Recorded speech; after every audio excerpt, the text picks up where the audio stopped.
Buongiorno, benvenuti al nostro Focus TG. Siamo in diretta anche oggi per informarvi di quello che sta succedendo in Veneto. Allora, notizia di servizio come sempre alle 12:30, diretta con Luca Zaia, Presidente della Regione del Veneto, dalla sede della Protezione Civile di Marghera per capire il giorno dopo l'emanazione della nuova ordinanza, quella scritta a braccetto con i presidenti di Friuli Venezia Giulia ed Emilia Romagna, ordinanza che lo sappiamo è praticamente già operativa, ma prima di andare a vedere tutto il resto facciamo un salto a Padova, dove c'è la nostra Chiara Gaiani. Le lasciamo qualche istante per prepararsi al meglio per il collegamento, perché la vediamo in piazza delle Erbe o Piazza dei Frutti, Chiara? Ecco, adesso mi metti in crisi, dovrebbe essere delle Erbe, perché c'è la fontana. Benissimo. Allora, Chiara, buongiorno. Quali sono le novità da Padova?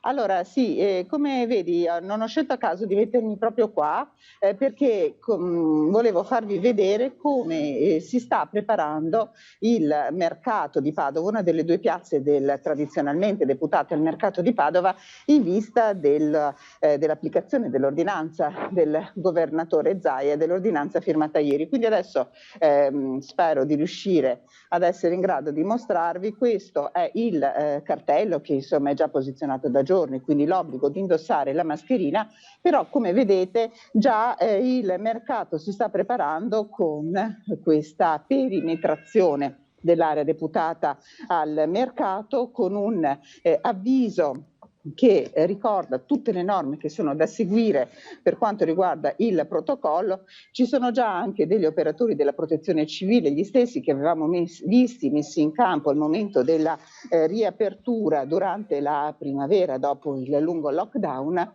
e c'è già un varco di accesso. Come potete vedere, questo è un orario insomma in cui al mercato sono presenti parecchie persone, appena rintoccato il mezzogiorno, non sono veramente tantissime le persone che sono presenti in piazza in questo momento, anche se tutti i banchi sono in questo momento aperti. Questa è proprio la zona di Padova in cui, adesso mi metto in un'angolazione migliore, Certo.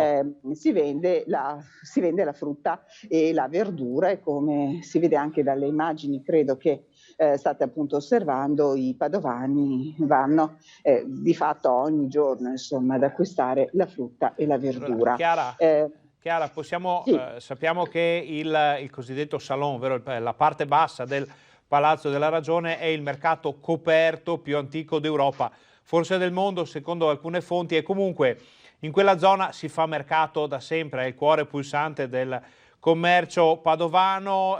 Che aria tira secondo te in seguito all'emanazione della nuova ordinanza? Beh, allora, vi abbiamo raccontato nei nostri telegiornali ieri, ma oggi parlerà addirittura il sindaco, come di fatto all'interno del centro si creerà una sorta di zona rossa. Sono almeno 100 gli agenti tra polizia locale, polizia, carabinieri, poi guardia di finanza, sarà impiegato anche l'esercito, che nel prossimo fine settimana controlleranno proprio soprattutto questa zona. Pattuglie appiedate, tolleranza zero, non solo per le persone che non rispetteranno alla lettera le norme, ma dai nostri microfoni ieri l'assessore alla sicurezza Diego Bonavina ha lanciato un monito anche ai gestori dei locali, che all'interno dei plateatici, ha ricordato i nostri microfoni, sono i responsabili dei comportamenti delle persone. Ricordiamo che una delle cose insomma dell'ordinanza insomma che mi hanno colpito molto, ma che dovranno essere ricordate, che la mascherina si potrà abbassare al momento della consumazione anche seduti a un tavolo di un locale solo mentre si mangia o si beve qualcosa. Questo sarà un'ulteriore cosa che i gestori dei locali dovranno far rispettare. Sicuramente sabato e domenica prossima qui ci sarà una prova del 9 per vedere se questa ordinanza soft, se questo giallo ocra a cui è passato il Veneto può bastare. Naturalmente, Chiara, ricordiamo tutti alcune delle immagini che il presidente Zaia ha definito imbarazzanti, arrivavano proprio dal centro storico di Padova, dove un po' con il passaparola, un po' grazie alle belle giornate, si erano creati assembramenti davvero importanti, soprattutto nelle aree di locali pubblici, dei bar, situazione che ha portato appunto all'emanazione di questa nuova ordinanza. Padova, come ti sembra che stia reagendo, tu hai parlato di prova del 9, a queste novità? Ecco, sappiamo insomma che molti cittadini, come la gran parte dei cittadini, rispettano le regole. Certo, insomma, si metterà ancora una volta a dura prova quelli che sono i gestori dei locali, che comunque stanno soffrendo perché la chiusura alle 18 li sta penalizzando. Una ulteriore responsabilità data a persone che comunque stanno lavorando e che cercano di farlo nel rispetto delle regole. Diciamo che ci sarà da trovare sicuramente un punto di equilibrio che partirà sicuramente dalla responsabilità personale di ognuno nei confronti soprattutto diciamo dell'altro, perché si tutela noi stessi, rispettando le regole si tutelano soprattutto i nostri cari e in modo particolare le persone più fragili. Se mi permetti vorrei aggiungere che in realtà c'è un'altra zona del Padovano in cui si stanno studiando delle ordinanze, perché oltre al centro storico di Padova, il deputato, insomma le passeggiate, c'è anche tutta la zona dei Colli che nello scorso fine settimana, complice un bel tempo che è annunciato anche in realtà per il prossimo fine settimana, è stato tra virgolette preso d'assalto. Ieri vi abbiamo raccontato di questa ordinanza, di questo numero chiuso che sarà creato da qua a Petrarca sabato e domenica prossima. Ci sono anche zone di altri comuni dei Colli che si stanno organizzando, vedi il comune di Teolo per quanto riguarda Passo delle Fiorine, che sta studiando proprio in queste ore che cosa fare per alcune zone del suo territorio. Chiara, allora, prima di lasciarti andare ti chiediamo se c'è cronaca da Padova in questo momento. Direi che per ora, insomma, purtroppo molta cronaca è legata al virus. Purtroppo o per fortuna cronaca nera da Padova in questo momento non ce n'è. Allora, Chiara, ti lasciamo andare a proseguire queste inchieste, questi approfondimenti che poi vedremo nei telegiornali delle nostre emittenti questa sera. Buon lavoro, non esitare a contattarci se ci saranno notizie importanti. Certo, grazie, buon lavoro a voi, buona giornata ai telespettatori. Torniamo in studio, Chiara Gaiani, la collega, ricordiamo dal centro storico di Padova, ha citato alcuni dei luoghi dei Colliugani come Arquà Petrarca da una parte, bellissimo borgo medievale dal sapore turistico veramente importante che nei fine settimana anche di questo periodo viene sempre preso d'assalto dai turisti e il sindaco ha deciso di calmierare gli ingressi, di chiudere in sostanza l'accesso al paese. D'altra parte il sindaco di Teolo, località sempre dei Colliugani, dovrà prendere delle decisioni per quanto riguarda il Passo delle Fiorine, che è un luogo immerso nel verde sul Monte della Madonna, diciamo, un posto molto, molto bello, che è il punto di riferimento di, possiamo dire, migliaia di padovani che nei giorni di festa lo affollano con picnic, con anche il barbecue, ci sono delle aree attrezzate, quindi si rischia di creare situazioni davvero pericolose nel prossimo fine settimana, anche rispetto a quanto è stato deciso dall'ordinanza emanata da Luca Zaia e dai presidenti, lo ricordiamo, delle regioni Friuli Venezia Giulia e Emilia Romagna. Detto questo, noi facciamo una brevissima pausa pubblicitaria, ma state con noi perché torniamo fra pochissimo e alle 12:30 arriva Luca Zaia.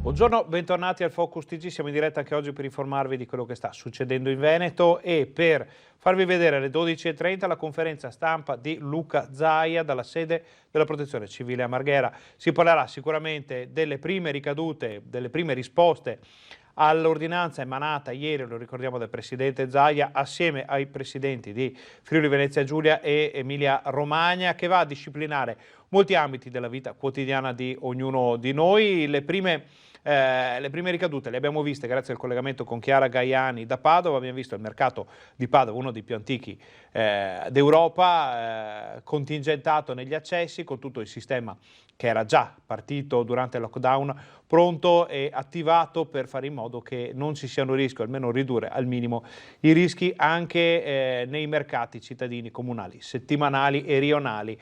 Detto questo, però, è bene andare a risentire proprio dalle parole di Zaia qual è il contenuto di questa ordinanza. io non la vedo come un atto di imperio e la vedo anche un po' come un fallimento, no? Cioè dover scrivere un'ordinanza sapendo che la stragrande maggioranza dei veneti si comporta bene. Questa è la premessa del governatore Zaia all'ordinanza in vigore da sabato fino al 3 dicembre e concordata con i colleghi di Emilia-Romagna e Friuli-Venezia Giulia per contrastare con ulteriori misure gli assembramenti visti lo scorso weekend.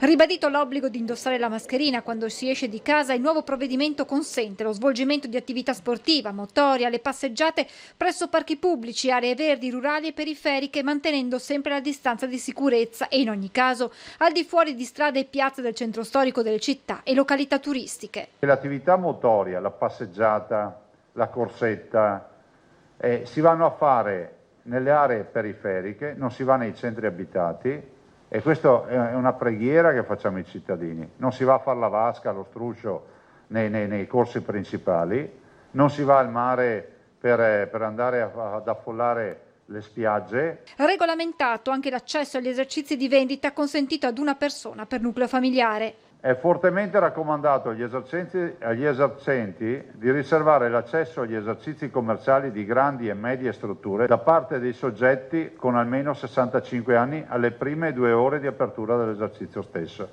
Sospese nelle scuole primarie e secondarie le lezioni di ginnastica, canto e strumenti a fiato. Novità poi per bar e ristoranti. L'attività di somministrazione di alimenti e bevande si svolge dalle ore 15 fino alla chiusura dell'esercizio, cioè alle 18, esclusivamente con consumazione da seduti sia all'interno che all'esterno dei locali.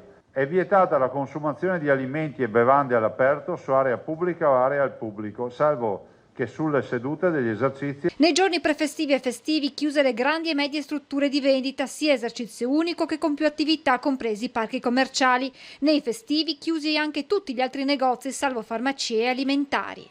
Il sabato le grandi e le medie strutture di vendita e quindi centri commerciali o outlet, eccetera. La domenica, oltre a questi, chiudono anche tutti gli altri negozi, tranne gli alimentari, le farmacie, le parafarmacie e le edicole e le tabaccherie. Nelle competizioni sportive che si svolgono in Veneto, gli sportivi e tutti gli accompagnatori possono accedere se in possesso di una certificazione di aver svolto il test in un periodo di tempo non anteriore a 72 ore prima della gara. L'ordinanza avrà l'intesa del ministro, col quale ho parlato stamattina, del ministro Speranza, che condivide, e c'è un'interlocuzione col Presidente del Consiglio per delle misure economiche. Fra pochi minuti la conferenza stampa di Zaia per capire le prime risposte, le ripercussioni, eventuali novità che potrebbero arrivare. Sappiamo che si fa molto parlare del passaggio eventuale delle regioni che pure hanno attivato queste ordinanze in un'eventuale zona arancione. C'è chi dice che è impossibile proprio grazie a queste ordinanze, chi parla invece di possibilità molto chiara di trasferire regioni come il Veneto in una fascia in cui come si può dire, le restrizioni sono più pesanti. Ne sapremo di più sicuramente dalla conferenza stampa di Zaia fra 10 minuti in diretta qui su Rete Veneta, sulla pagina Facebook della nostra emittente e sulla pagina reteveneta.it. Detto questo, facciamo una brevissima pausa pubblicitaria. State con noi, torniamo fra pochissimo.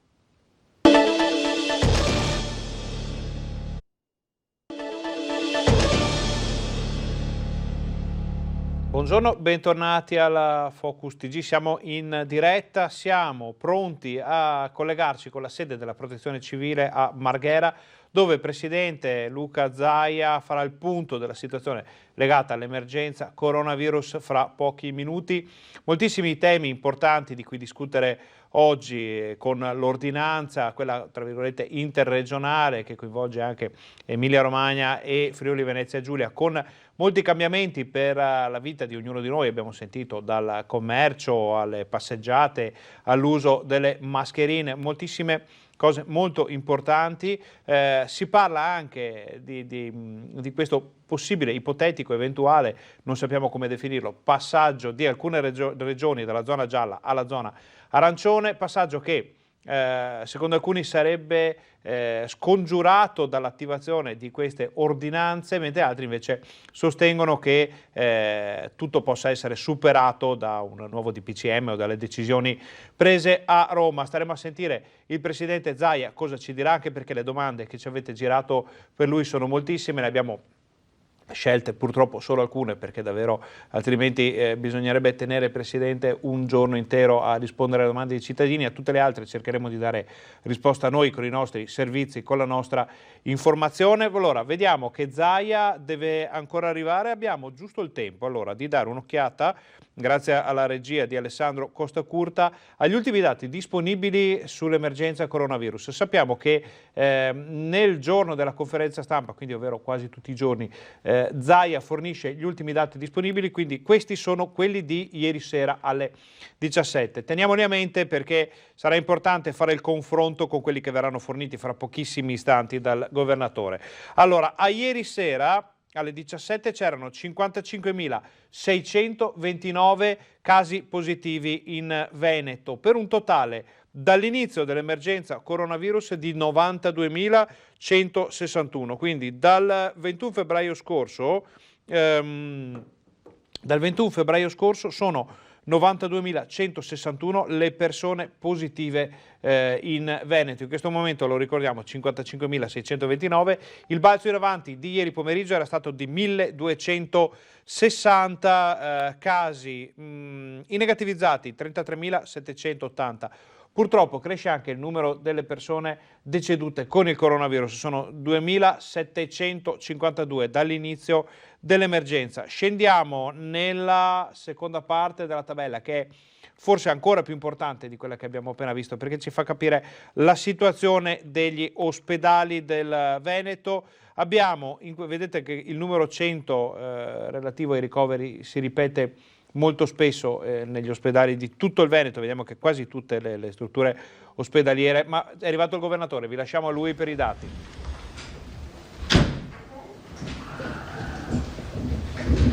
Buongiorno a tutti, oggi siamo puntuali. Andrei via anche veloce, oggettivamente.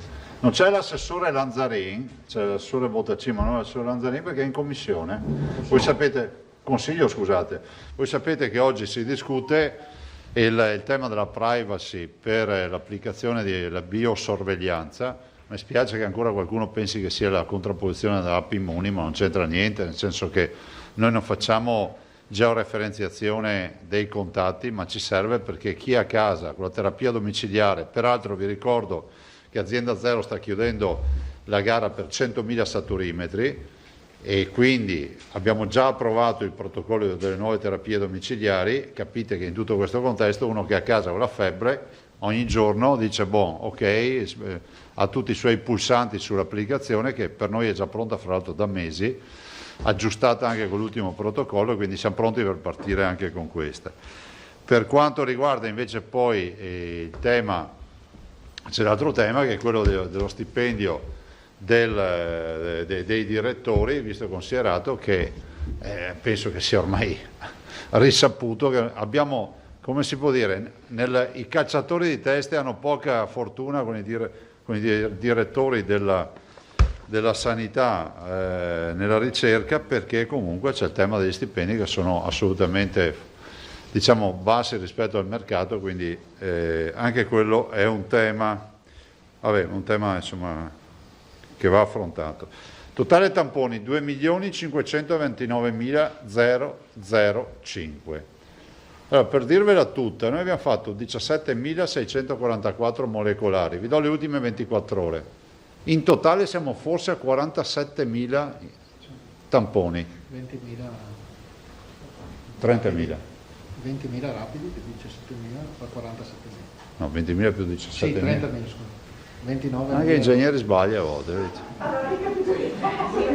17.644 molecolari più 30.000 rapidi. 29.000. Considerate che noi facciamo un contingente che va dai 44 ai 45.000 tamponi al giorno. Sì, sì. 48.000 al massimo. Siamo arrivati al punto di 48.000 massimi, tanto per dire no. Prendete tutti i piani, ve lo torno a dire, avete sentito tanto di piani strategici, tamponi nazionali, prendete i piani, prendete la quota di numero che vi danno, la dividete per 60 milioni di abitanti, la moltiplicate per 4 milioni e 9 e vedrete che viene fuori una cifra che è metà dei 44.000. Quindi noi abbiamo la coscienza a posto sul fatto che dei tamponi ne facciamo tanti.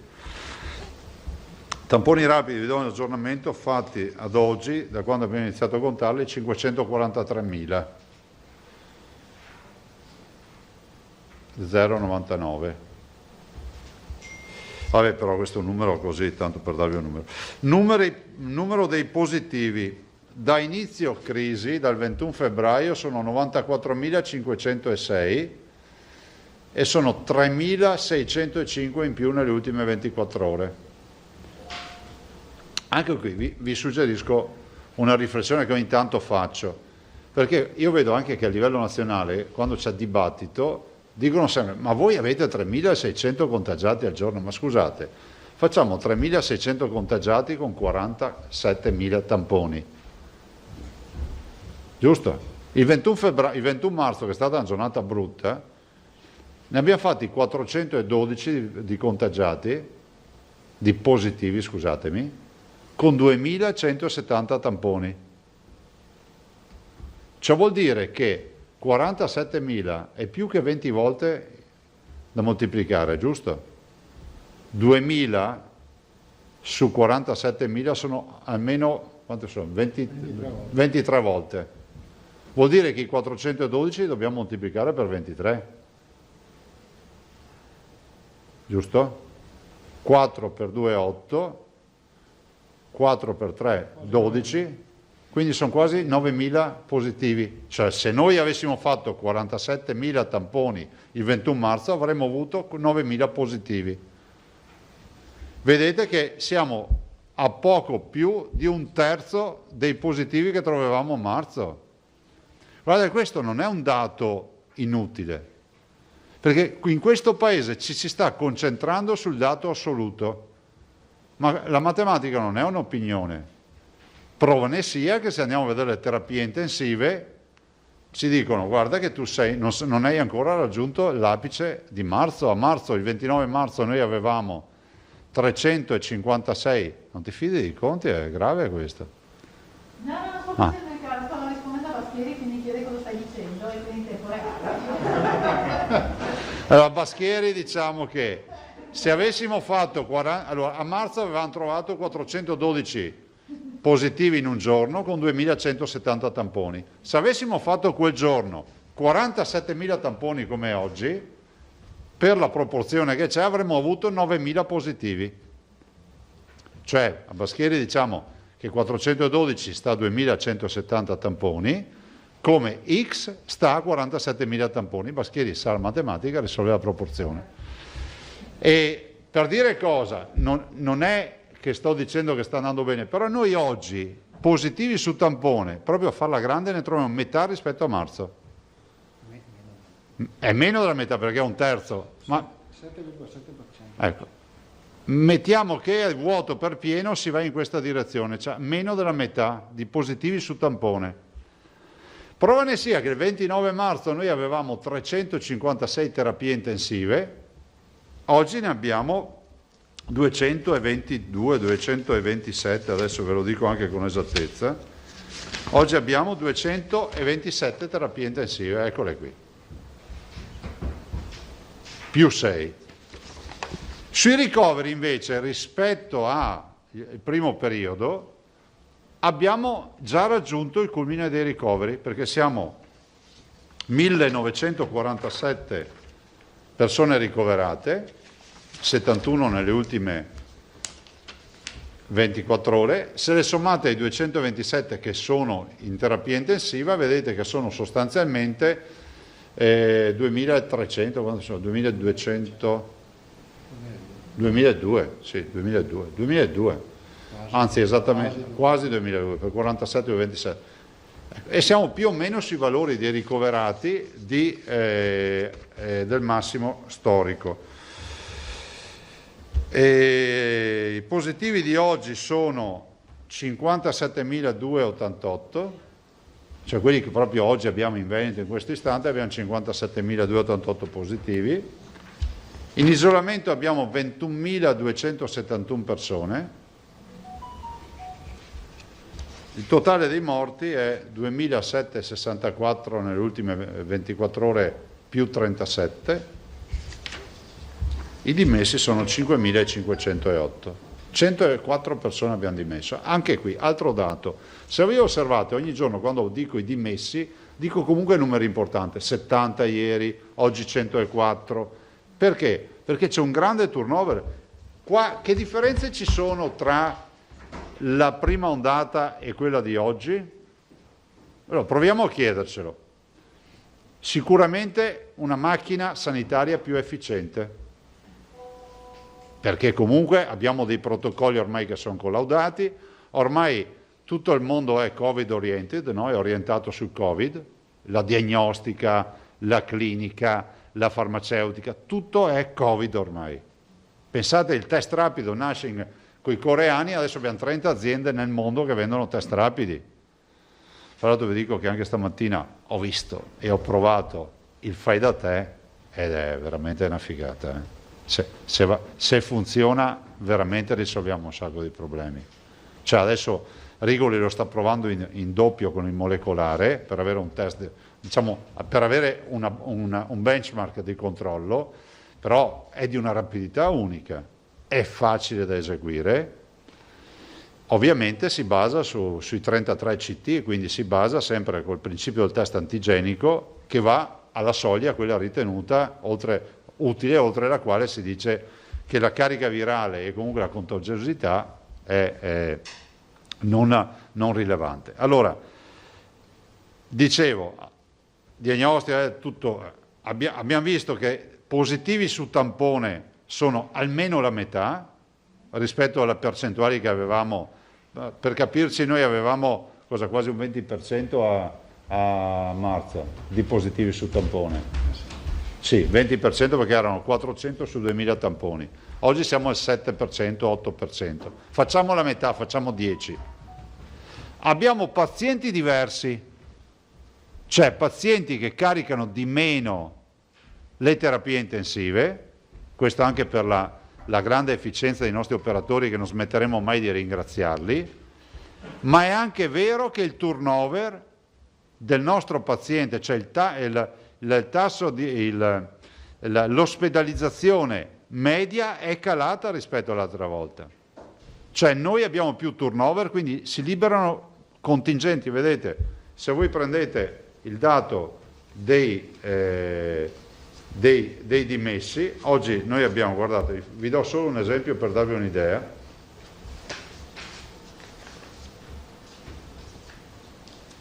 Eccolo qua.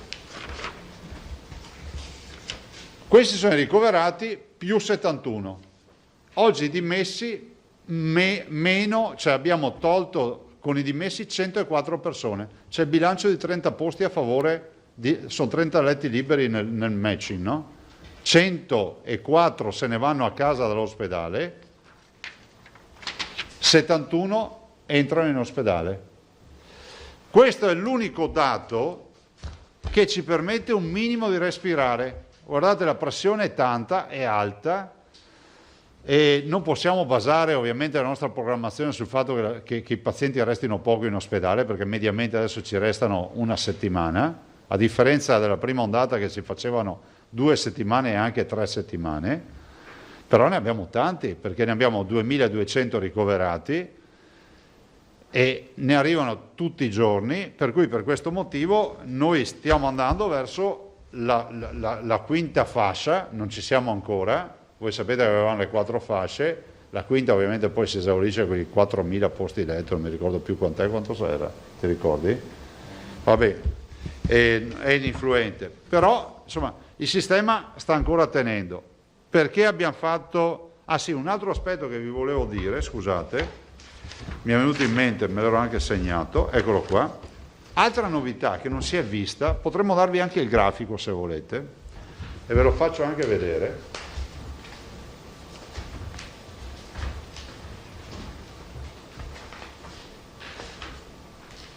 Ottimo.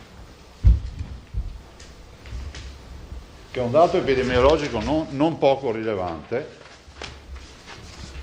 Se un po' in giallo. Ma...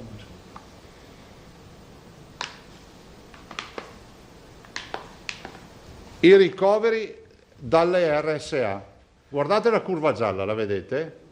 Quella più a sinistra è quella di marzo. Vedete a destra cosa succede? Le operazioni che abbiamo fatto, tamponi ogni settimana, screening, chiusure, eccetera, con tutti i dolori che comportano, ci portano a dire che adesso abbiamo un dato che l'ospedalizzazione a marzo era del 22%, oggi è dell'8%. E se continua così, è in linea, se vedete le altre curve, considerate che abbiamo pazienti che sono dei candidati ideali per il virus, è assolutamente in linea con quello che sta accadendo sul resto della popolazione. Nel senso... Scusami, l'ospedalizzazione degli anziani delle case di Sì, sì, sì. Il 22% a marzo e 8. Microfono, se no non sentono. Sì, l'ospedalizzazione degli anziani in casa di riposo era il 22% a marzo, oggi siamo all'8%, che è in linea fondamentalmente, se ci togliamo quella deviazione standard, definiamola così, statisticamente portata dall'età e dalla comorbidità che hanno questi pazienti, è assolutamente in linea con quella di altre categorie sociali con altre target d'età. Questa è un po' la descrizione. Adesso vi ho detto del virus.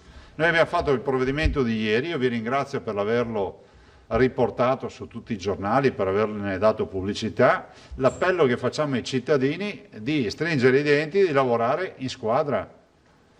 Il provvedimento non deve essere una sfida per cercare di trovare, che so, faremo l'happy hour a mezzogiorno perché a mezzogiorno si può stare in piedi, piuttosto che posso inventarmi altre soluzioni funamboliche per dimostrare che comunque c'è ancora vita oltre il buio. Cioè, qui siamo semplicemente a chiamare tutti, è una chiamata di popolo anche a un senso civico e anche di rispetto nei confronti dei pazienti da un lato, ma anche dei tanti nostri operatori che non sono poco in difficoltà negli ospedali.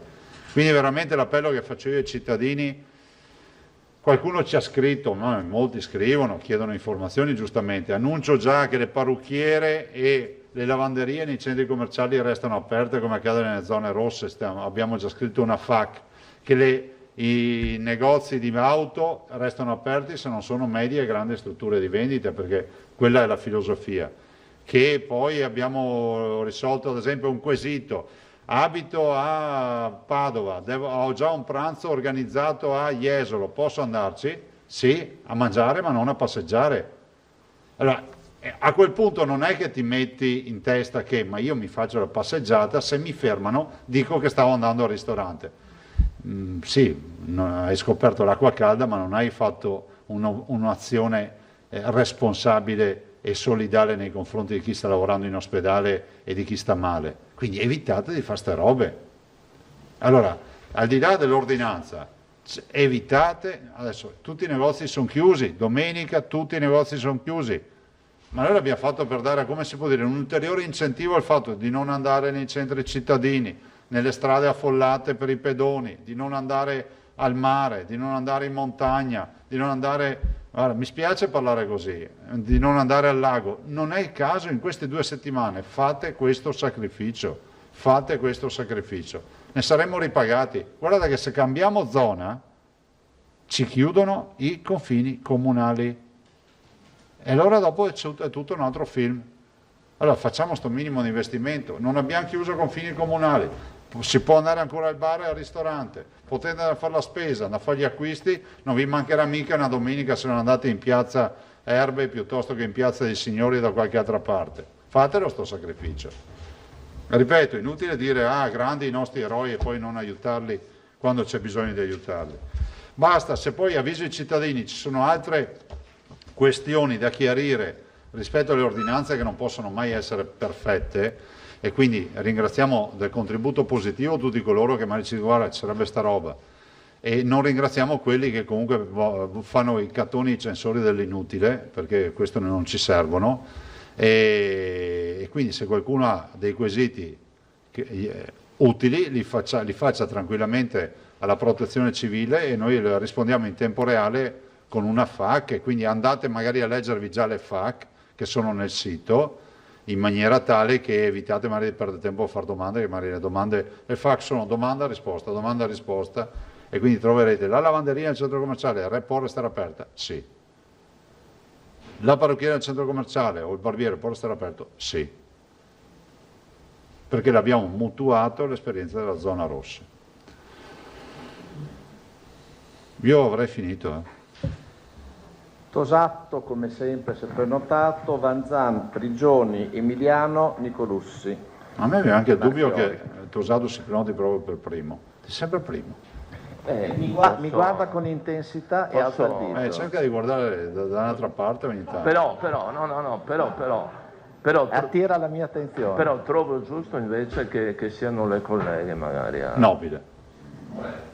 Allora, grazie Filippo. Tu passi in coda e comincia anche la Vanzan. È in coda, metterei a metà strada? No, ormai va in coda, basta. Grazie Filippo. Buongiorno Presidente. Senta, ovviamente come era prevedibile stanno cominciando ad arrivare tante richieste di chiarimenti e lei stesso ha detto che ci sarà la possibilità di dare delle spiegazioni con le FAQ. Quindi la prima è una domanda tecnica. C'è un indirizzo particolare al quale mandare... E se è sempre lo stesso e se per cortesia ce lo ripetete. Qual era lo stesso? L'ingegnere dovrebbe ricordarlo. Allora, abbiamo il numero verde. Allora, si può o telefonare al numero verde della Protezione Civile che è 800 99 0009, ripeto 800 99 0009, oppure si può inviare una mail a sala.operativa@regione.veneto.it con la domanda. Arriva tutto qua dietro. La domanda avrà risposta direttamente a video, oltre che via mail. Perfetto. Quindi verrà utilizzata per tutti. Bene, restando invece nell'ambito sempre delle richieste di chiarimenti da parte dei vigili urbani, fanno una domanda che può sembrare anche come dire, superflua, però dicono poi alla fine siamo noi che dobbiamo fare le multe, e rientra anche nel senso del senso civico dei cittadini. Se c'è gente al bar seduta che consuma, ovviamente si toglie la mascherina, ma poi rimane seduto a lungo senza mascherina a chiacchierare, cosa deve fare il vigile urbano?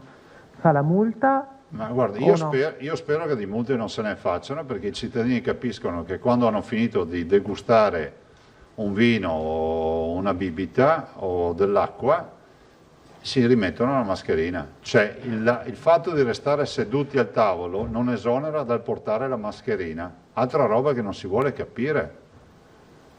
Quindi la mascherina, c'è scritto in ordinanza, si toglie solo per ovviamente per mangiare, per bere, per fumare, e dopodiché uno se la rimette. Non è che è la patente di stare senza mascherina perché sei seduto a un tavolo.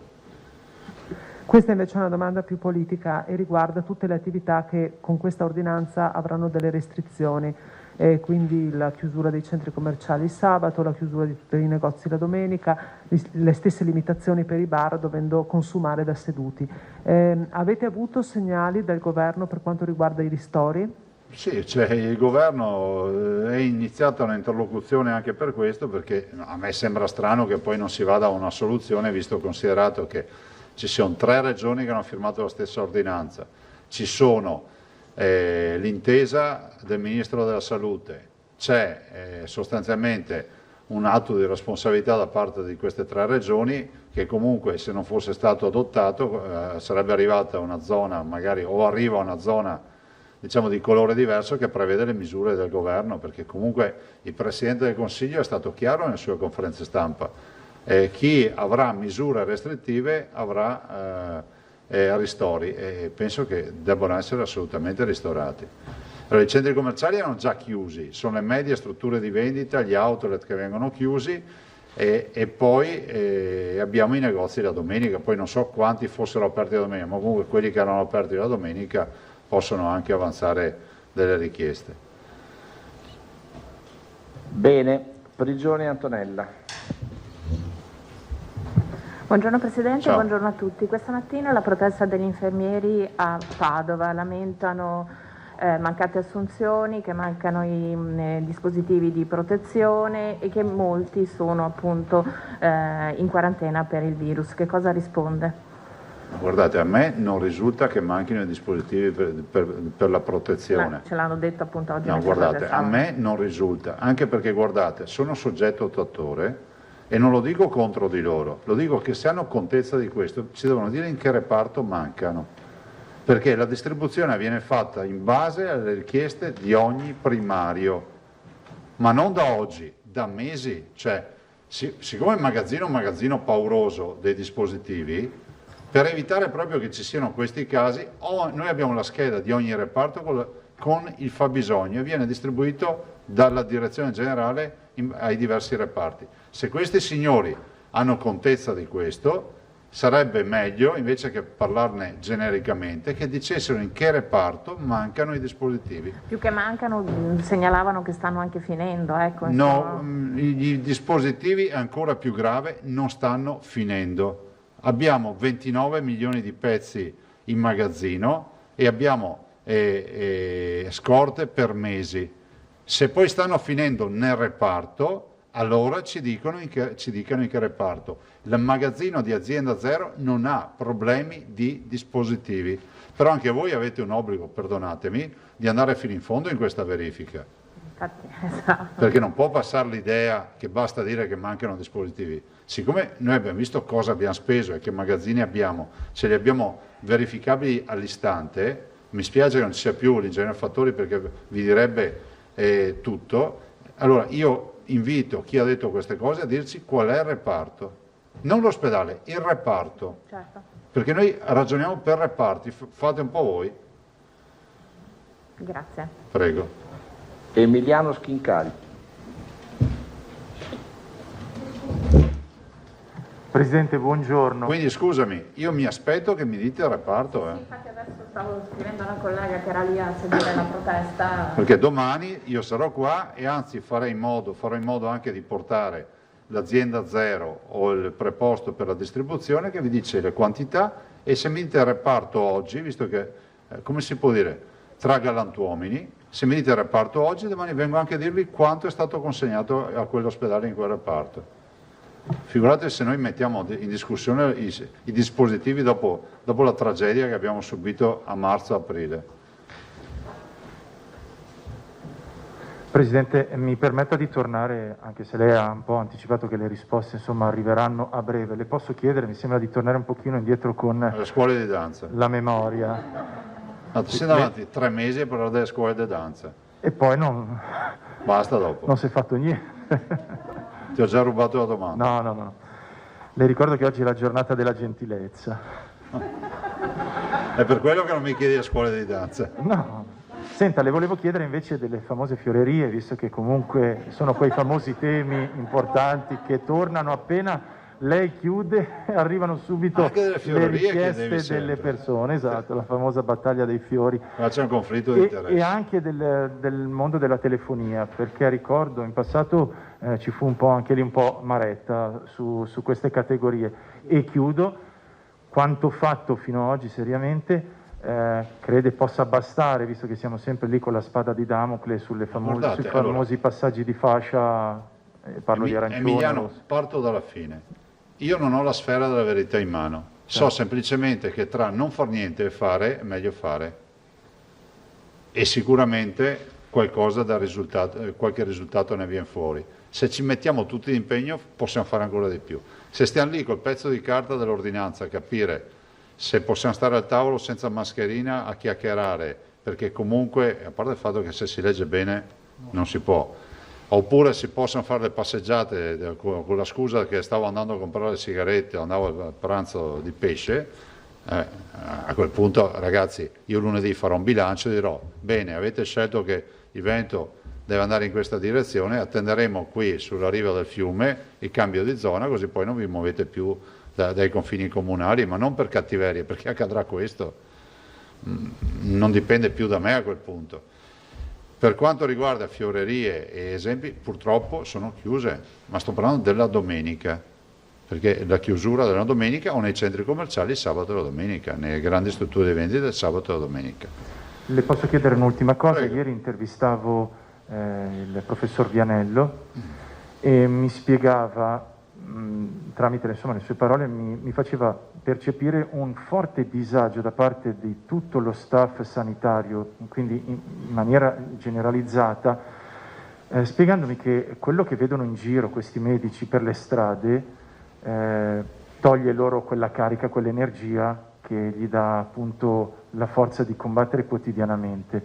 Anche voi, al vertice appunto regionale, vedete questo, avete sentito appunto tra i medici questo sconforto? Ma guardate, volete che vi dica l'impressione che ho io quando entri in un supermercato e vedi ancora gente che entra senza mascherina?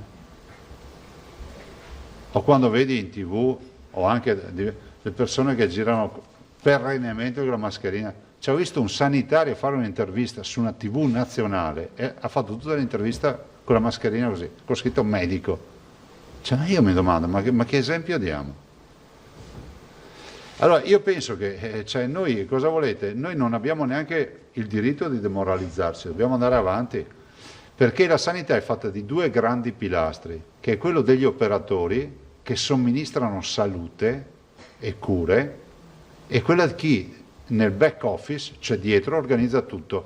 Cioè il professor Vianello, i CPAP, i caschi, eccetera, piuttosto che i 1000 respiratori dagli intensivisti, i diffusori, le pompe, i monitor, i letti nuovi, le mascherine, i dispositivi, i camici, se non c'è dietro il nostro lavoro non arriva nulla, perché loro, giustamente, ma ci mancherebbe, loro devono essere riforniti e dietro c'è tutta un'organizzazione. Stamattina abbiamo passato la giornata ancora per parlare di letti, di posti letto, di creare ancora opportunità e di personale che non se ne trova. Prima ho sentito dire che non assumiamo, non è che non assumiamo, non se ne trovano.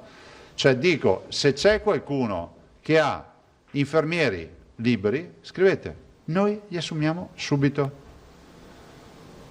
Si finisca con questa leggenda metropolitana che non assumiamo gli infermieri. Non ce ne sono, o meglio, gli unici che sarebbero disponibili sono quelli che già lavorano in alcune strutture che ci fanno venire l'ansia e sono le case di riposo. Cioè non è una soluzione fare il concorso per trasferire gli infermieri dalle case di riposo all'ospedale, perché spostiamo il problema da un posto all'altro. E quindi stiamo cercando con un equilibrismo pauroso di far gare, per dire, noi abbiamo una lista anche di operatori, di medici, ne parliamo tutte le mattine, perché facciamo le manifestazioni di interesse si chiamano, no? E poi diamo le ULSS per scorrere i nomi. Ma uno ha un problema, un altro non può, uno ha già trovato lavoro, l'altro ha trovato un altro lavoro, questa è la storia. Stiamo parlando di occupazioni che vanno bruciate sul mercato.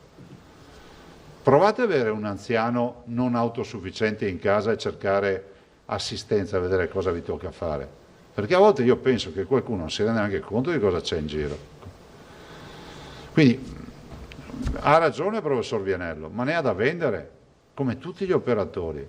I cittadini devono cercare di far squadra, è come curassero anche loro un paziente, solo nel comportarsi bene. Con rispetto delle regole, prego. Allora, visto che è stato cavaliere, siccome vedo che soffre, inserirei un tosato e proseguirei con Nicolussi e Marchiori. Beh, insomma, veramente non soffrivo affatto, però. Comunque no. Allora, per quanto riguarda l'andamento della curva, no? Io faccio sempre questa domanda perché insomma credo che interessi ai cittadini. Poi ho un dettaglio da chiederle invece sulle aperture.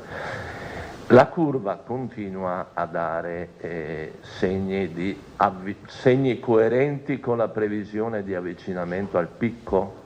Sì, e io vi abbiamo detto, l'ho detto anche in più occasioni, abbiamo parlato di metà novembre, 15-20 novembre, noi speriamo che si arrivi all'apice e poi vedremo quanto durerà questo apice, perché non è che dura un giorno e poi comincia ad andare giù. No, certo. Può durare anche settimane, certo. Fa tutto e poi iniziare.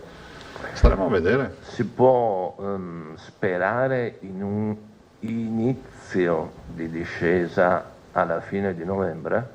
Noi speriamo sempre, la speranza è l'ultima a morire. No, ma voglio dire in base non è che fa così, abbiamo ancora il trend non c'è, perché le curve sono sempre curve che ci dicono di dormire preoccupati.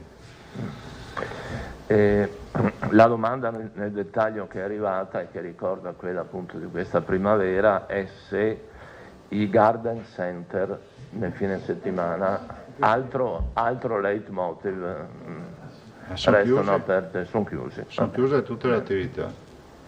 Guardate, è un sacrificio, fra l'altro l'abbiamo voluto fare, ho voluto farlo per 2 weekend, c'era la possibilità di arrivare anche fino al 3, poi ho detto facciamo 2 weekend e vediamo come va.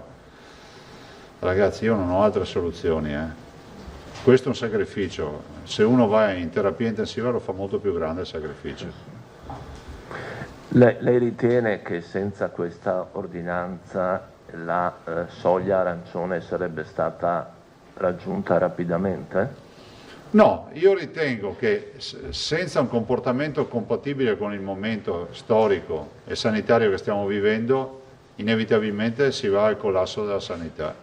Per assurdo, se tutti se ne strafregassero delle regole e facessero festa come se non ci fosse un domani, noi nel giro di 15 giorni penso che gli tiriamo a botta la sanità, che per tornare a rimettersi in piedi ci mettiamo mesi. Grazie. Prego. Nicolussi e poi Marchiori. Dunque, eccomi qua. Guten Tag. Buongiorno. Guten Tag. Vorrei sapere, è stato accennato all'inizio, l'aumento di stipendio per i direttori generali. È lo stesso del disegno di legge che aumenta quello del direttore generale della sanità, cioè da 166.000 a 240.000, o è diverso? Al tetto? Sì. Col tetto fino a?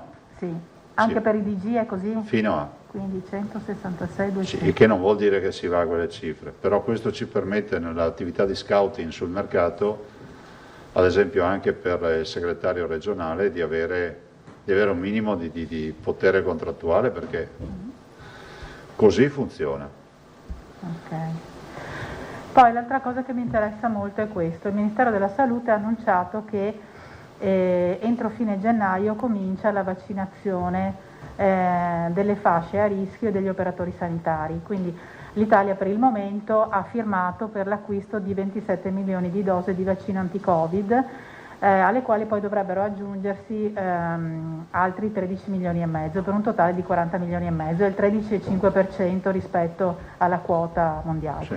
Volevo capire, rispetto a questa prima quota, il Veneto ha sempre l'accesso dell'8% oppure vi hanno già detto quanti ne spetteranno al Veneto? Allora, intanto posso dire questo, poi mi sono già messo d'accordo, dottoressa Russo, che faremo un incontro magari la prossima settimana, ufficiale per tutti voi, perché ci sono ancora alcune notizie che non sono validate, definiamole così, no? Per evitare di dirvi cazzate. Posso garantirvi che già sulle quote siamo su altri numeri, molto più alti.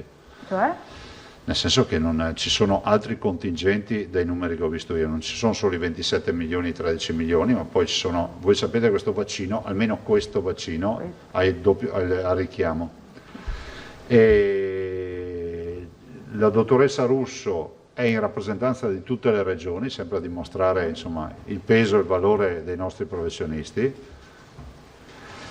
Ne sono rimasti pochi, ma insomma, quei che avevo cerchiamo di far rappresentare bene il Veneto, e quindi vi parlerà un po', in queste ore non può ancora anticipare, però siamo sul pezzo, lo siamo sia sul fronte delle dosi che sul fronte di tutta l'organizzazione, perché capite, un discorso è fare 1.300.000 vaccinazioni, 1.330.000 come quello dell'antinfluenzale. Fra l'altro è arrivato sostanzialmente tutto, è arrivato 1.217.000 dosi, sono già arrivate. Anzi, se volete ve lo dico anche con esattezza. Sì, grazie. Di anti-influenzale abbiamo 1.100.000, scusate,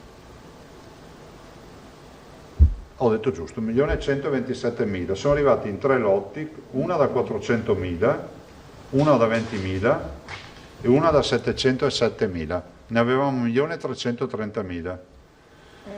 L'ultimo tranche me la sono 707.000. ne avevamo comprate 1.330.000, stati i primi in Italia a comprarli, ce ne stiamo approvvigionando di altre 50.000 dosi e altre 5.000, diciamo per quelli più a rischio, no? Sì. E quindi sarà quello adiuvato.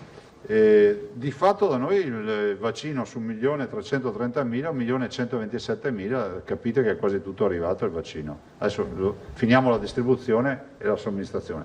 Per quanto riguarda invece il Covid, premesso che adesso stiamo parlando sostanzialmente, mi sembra di aver capito, di 1-2 aziende che cominciano Pfizer, e poi si vede sul mercato, probabilmente poi arriveranno anche altri prodotti. Adesso stiamo sulla Pfizer, così non capite che lo sforzo organizzativo è altissimo, perché il piano di vaccinazione va fatto in poco tempo e va fatto è come fare tamponi, no?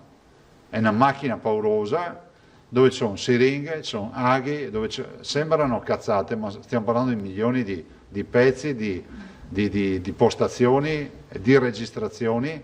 Non è escluso che poi magari la nostra vaccinazione diventi anche un pass, no? Voi provate a pensare. Oggi chiediamo il certificato del tampone, la dico io, cioè non è. Domani qualcuno ti chiederà: ma tu sei vaccinato? Non sappiamo quante ne arriveranno a noi ancora. No, okay. No, però di certo arriveranno in dose massiccia. Okay. E l'ultima cosa è una richiesta che arriva dagli insegnanti di educazione fisica. Sì. Loro dicono: noi ci eravamo organizzati e finora siamo riusciti a fare lezioni all'aperto, portavamo i ragazzi in bici, facevamo lezioni all'aperto, adesso invece i ragazzi devono stare 2 ore più in classe e noi dovremo insegnare qualcos'altro. Ecco, c'è la possibilità di un'apertura per chi fa educazione fisica all'aperto? Ma guardate, allora, premesso che poi all'aperto fino a un certo punto ci vai, perché poi arriva anche la brutta stagione, non è che puoi sempre contare sul fatto che puoi andare a fare educazione fisica all'aperto. Però al di là di questo, voglio spiegare bene quel passaggio dell'ordinanza. Strumenti a fiato, canto e attività motoria nelle scuole. Allora, queste sono 3 indicazioni che arrivano dalla comunità scientifica. Noi non abbiamo l'autonomia scolastica, per cui non ci permettiamo di andare a dire alla scuola: metti in off tutta l'attività fisica o il corso di canto o di flauto. Tant'è vero che nell'ordinanza c'è scritto previa autorizzazione del CTS. Siccome ce l'hanno posta gli scienziati, e comunque lo dice l'OMS, lo dice l'ISS, che i grandi focolai in giro per il mondo nascono in questi contesti, quelli dei cori, gli strumenti a fiato, cioè, ormai è letteratura scientifica, noi l'abbiamo messo in ordinanza, tra l'altro l'abbiamo messo in ordinanza, se il CTS si esprime, ne abbiamo parlato anche con il ministro Azzolina, se il CTS si esprime favorevolmente l'ordinanza è efficace, se no sta parte resta nel limbo, però nessuno può dirci che non ci siamo premurati di dar corso a un'indicazione scientifica di prevenzione che ci è stata più volte segnalata onestamente. Okay. Posso chiedere l'ultima cosa sulla banca del sangue, come sta andando il reclutamento di altri pazienti? Bene. Perché vedo gli appelli anche delle USL, Sì. abbiamo ancora scorte? Guardate, questo è un mio pallino, la banca del plasma l'ho inventata Del io. plasma, scusate, se no poi mi batte. No, ma avevo capito, me la sono inventata io come operazione. E è un pallino, stiamo spingendo ancora sul reclutamento, addirittura modificandolo un po', nel senso che non andiamo più a scrivere a casa all'ex guarito, all'ex ammalato, scusate, ma cerchiamo di intercettarlo già col centro trasfusionale alla dimissione. Voi sapete che dobbiamo fare 2 fasi, una fase di raccolta per fare la titolazione anticorpale, quindi capire quanta carica anticorpale ha, e poi il prelievo di 600 grammi per farne poi 3 sacche per 3 infusioni, lavorare il sangue e tutta la storia.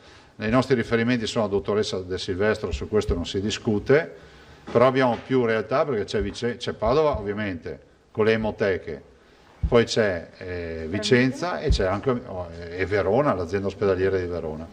Per ora noi abbiamo sacche, ne abbiamo consumate tante, però come dicevo io a maggio la banca del plasma ha il senso di avere il sangue quando ci serve, perché quest'estate non abbiamo raccolto, non avevamo pazienti, anche se qualcuno diceva che eravamo pieni di pazienti ammalati, ma noi non ce li avevamo. Adesso da settembre abbiamo iniziato ad avere ancora, tanto è vero che adesso la fase dei test, ne parlavo anche stamattina con Rigoli, è molto più immediata, perché il tampone rapido, tanto per dirvi una roba, per noi è stata un'avventura riuscire avere massa critica per testarlo, perché è stato testato d'estate. Oggi invece i test li facciamo, mi diceva Rigoli, ne fa una 50 al giorno e li testa, capite che giri numeri molto più velocemente. Grazie. Prego. Marchiori. Sì, buongiorno Presidente. Ho una domanda tecnica, poi Sì. una più delicata. Allora, la prima riguarda un imprenditore che vende mobili in uno showroom di circa 3.800 metri quadrati e vuole capire... Media. Sarà media, sì. No, io non me ne intendo. Media struttura deve chiudere. Allora, Il ok. sabato. Ecco, perché lui E la dice che il domenica. sabato è il giorno in cui ha maggior lavoro e quindi rientra nella media grande, quindi chiude. Ok. Se la classificazione è questa, sì, mi spiace, ma non è un'angheria, ragazzi, lo so, sono 2 sabati importanti, ma io non avevo altre soluzioni. Va bene. Noi non avevamo altre soluzioni, siamo in 3 regioni e abbiamo fatto questa scelta. Considerate che gli altri chiudono tutto, cioè vorrei ricordarvi questo. Ok, c'è invece quest'altra questione più delicata che ci arriva da Padova. Sì. Allora, ci sono delle persone, dei fratelli, hanno la mamma gravemente malata e terminale che è ricoverata al Sant'Antonio e ci hanno detto che mentre fino a ieri potevano farle visita anche 10 minuti al giorno, ora gli viene impedito. Lo si può fare solo su appuntamento, cioè hanno detto che non li stanno più facendo andare. No, si può fare solo su appuntamento, non vuol dire che è impedito. Sì, ma non possono più andare tutti i giorni. Quello che loro ci hanno segnalato... Allora, guarda, questa risposta, a me non risulta che abbiamo dato disposizioni così restrittive, però questa risposta domani te la do ufficialmente o te la faccio dare, se vuoi, anche dal dottor Scibetta, anzi no, dal dottor Flor Sant'Antonio, e quindi se mi ascolta magari il dottor Flor magari, o qualche suo collaboratore, magari vediamo di far dare velocemente una risposta. Se poi ci lasci i nomi faremo una verifica. Va bene, grazie. No, grazie a te. L'ultima domanda invece riguarda alcune dichiarazioni che sono state fatte dal sindaco di Jesolo, Valerio Zoggia, in merito alla sua ordinanza. Ha detto che ci voleva più coraggio, una scelta meno impopolare perché ad esempio lui come li gestisce, dice 15 km di arenile, secondo lui bisognava evitare gli spostamenti tra comuni. Lei come commenta? Ieri lei questa cosa l'ha commentata, siamo in fascia gialla, oggi diamo la stessa risposta? Cioè siamo in fascia gialla, se chiudiamo i confini comunali andiamo in un'altra fascia. Guardate, noi non abbiamo la presunzione di essere perfetti. Non abbiamo la presunzione, anche perché nessuno ce l'ha, di fare dei provvedimenti che vadano a genio e che siano la perfezione fatta carne. Cioè non biasimo il sindaco, non biasimo nessuno, ognuno ha i suoi problemi. Noi abbiamo 2200 pazienti in ospedale e se tutti si comportassero bene non staremmo qui a parlare di Covid. È più importante la mia argomentazione. Nessuno darà colpa al sindaco di Jesolo se Jesolo domenica sarà piena. Vorrà dire che i cittadini non capiscono l'importanza di quello che stiamo dicendo. Cosa volete che vi dica? Nessuno andrà a dire al sindaco che è colpa sua perché ci sono i cittadini. L'appello è di non andarci, punto e basta. Va bene, grazie. Dopo, per carità, il sindaco può fare anche... i sindaci possono fare anche ordinanze accessorie, no? Può dire è vietato l'accesso alla spiaggia, vietato l'accesso al lungomare, fa un'ordinanza e tutti quelli che si avvicinano li multa. Non è che i sindaci Se non ricordo male era successo qualcosa di simile in primavera. È probabile, non lo so, ma guardate, questa non è una sfida tra regioni e sindaci. Io ringrazio tutti i sindaci, tutti, veramente tutti, per la collaborazione e per la comprensione. Ieri mi ha scritto il sindaco di Oderzo, che capisco, dice io ho un mercato così grande, è difficile fare la perimetrazione. Fate quello che potete, alla fin fine, se i cittadini capiscono qual è il problema, non serve neanche mettere la cordella di perimetrazione, capiscono da soli che al mercato bisogna stare molto attenti a non creare ammassamenti. Alda aveva ancora una domanda, se qualcun altro le ha, se no chiudiamo. Sì, la domanda è perché prima, Presidente, lei rispondendo a una domanda ha detto lunedì farò un bilancio. Cioè è previsto quindi un briefing Sì. valutando tutto quello che è successo sabato, tutto quello che succede. Ne parleremo anche con voi, perché per me è fondamentale, perché tanto è vero ho voluto, sapete, a questo punto la palla passa ai cittadini, cioè non è che abbiamo tante alternative, cioè noi non possiamo pensare di mettere in piedi uno stato di polizia, peraltro io concettualmente sono contrario a queste robe, per cui noi le indicazioni le abbiamo date, abbiamo cercato anche di metterle nero su bianco, per questo trovo a volte assurdo quelli che mi dicono ma però l'ordinanza mi permette, allora vuol dire che non hai capito niente. È come quello, no? Avete presente quello che dice non si può andare a 100 all'ora sulla carreggiata, ma a fianco c'è la corsia di emergenza, vado a 200 all'ora perché c'è scritto carreggiata e a fianco, c'è la corsia di emergenza, allora lì posso correre perché vi siete... Cioè, se ragioniamo così non finiamo più. È chiarissimo, Presidente, ma se lei lunedì farà un bilancio dei dati del fine settimana, sarà per capire o anche per porre dei correttivi? No, guardate, sarà per capire e per essere chiaro con i veneti. Questo punto stampa lo utilizziamo per parlare con chiarezza ai veneti. L'appello che faccio io, sabato e domenica, evitate di andare nei centri cittadini, al mare, in montagna, al lago, dove c'è assembramento, dove ci sono feste, dove ci sono... robe organizzate, dove capite che vi mettete a rischio, punto. Perché poi nei nostri contact tracing, nella ricostruzione dei contatti, abbiamo un leitmotiv, si arriva sempre lì. Ero a quella festa, ero a quella roba, è sempre così. Nicolussi, poi mi pare che possiamo chiudere, grazie. Sì, volevo fare un'ultima domanda, mi pareva che ci fosse grande difficoltà per il contact tracing e che quindi l'assessore Lanzarin avesse chiesto ai rettori con una lettera la possibilità di utilizzare gli iscritti ai primi anni di infermieristica per il contact tracing. Volevo capire se siete riusciti a potenziare il personale, perché ci sono delle segnalazioni di persone positive che devono aspettare anche una settimana per il tampone. Ma guardate, allora il vero tema qual è? Il vero tema è che chi ha un positivo in casa deve mettersi in quarantena, punto. Ma questo lo diciamo perché tanti ad esempio ci scrivono che sanno di persone che sono da quarantena e vanno in giro. Sarà capitato anche a voi qualche segnalazione. Quindi hai un convivente positivo, quarantena 10 giorni. Dopo, in linea teorica, se non arrivasse mai nessuno col tampone, dopo 10 giorni uno comunque la sua quarantena l'ha fatta.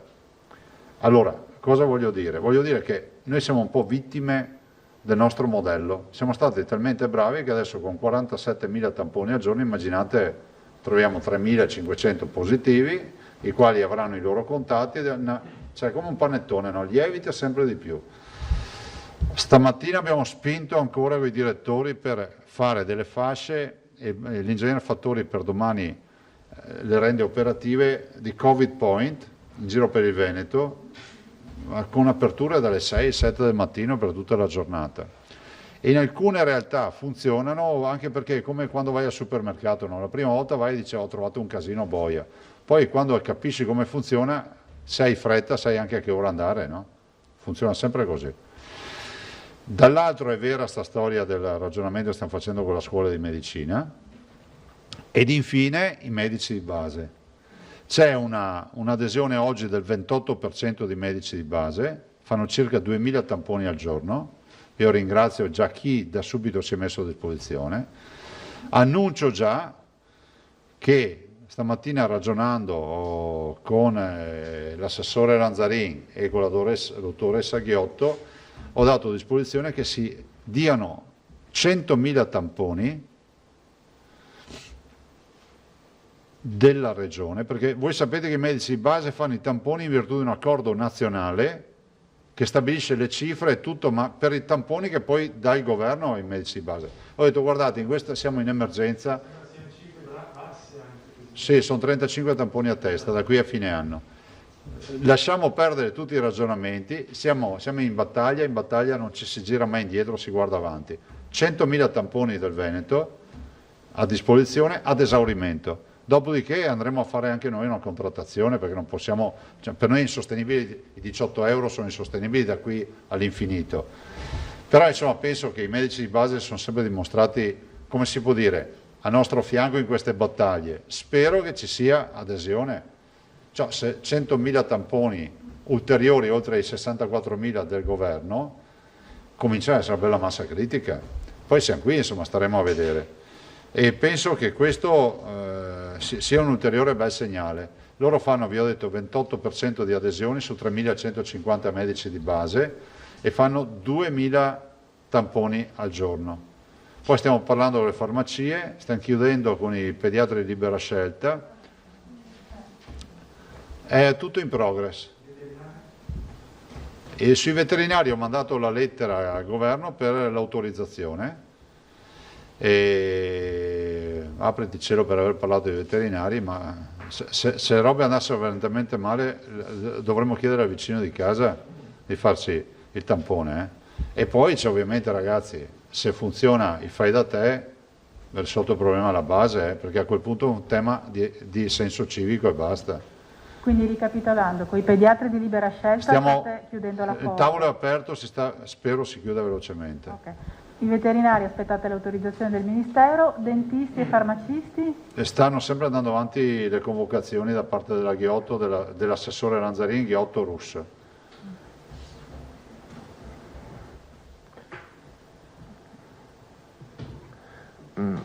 Presidente, ma il 28% dei medici di base mi pare una percentuale modesta rispetto a... È su 3.150. Ma siamo all'inizio, vedrete che saliranno. Saliranno, ne sono convinto di questo, figuratevi. Cioè. Adesso considerate che abbiamo messo a disposizione con l'ANCI, ringrazio il sindaco Conte e tutti i sindaci, eventuali strutture comunali, la protezione civile, l'assessore Bottacin, con i volontari, eventuali drive-in volanti per far... Cioè, dobbiamo diventare un formicaio con la storia del testing, no? Questo è quello. Allora, tutti fanno i teorici, noi siamo i pratici, dobbiamo farli. Ce li avete davanti quelli che devono fare i tamponi. Non ho capito, mi scusi, questa cosa dell'incremento dei Covid point. Di cui sì, nel senso che abbiamo dato disposizioni di incrementare le fasce orarie e anche i punti, in maniera tale da diluire sempre di più i punti nevralgici. Capite, noi abbiamo, è un fiume in piena quello dei tamponi. E per fortuna che abbiamo i rapidi. Cioè, voglio ricordarvi che i molecolari già oggi il risultato non ce lo danno in 5-6 ore, c'è qualche giorno. I rapidi almeno lo fai e il risultato è finito lì. Grazie, alla prossima. prossima. Grazie a voi, grazie mille.